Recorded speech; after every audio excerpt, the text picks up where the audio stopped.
They say if you stare at screens long enough, you start seeing things that aren't there. But during my shifts reviewing security footage, it wasn't ghosts or shadows flickering at the edge of my vision. It was me. Or someone who looked exactly like me, walking the empty hallways at hours I was sure I was home asleep.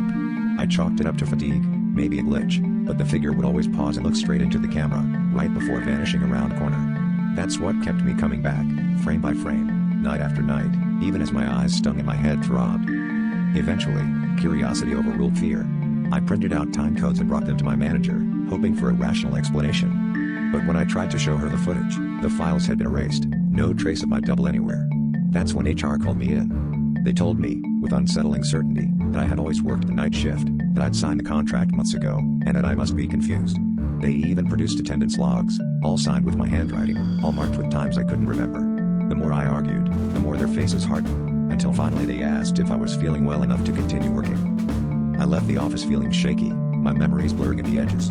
I tried to remember the last time I'd seen the sun, or called my sister, or even been outside during the day. The details slipped away the more I grasped for them, replaced by endless loops of grainy black and white footage. But every night, I returned to my monitor, driven by a need to catch myself in the act, to prove I wasn't losing my mind. Each shift bled into the next, the world outside growing dimmer, less real, until all I knew was the hum of the security room and the flicker of screens. Last night, I finally saw it, the other me, pausing at the security room door, pressing a hand to their glass. I watched as he mouthed something I almost understood, then looked directly at me, no, through me. That's when I realized the camera feed wasn't showing the hallway anymore. It was showing the room I was sitting in, from a vantage point just above my head.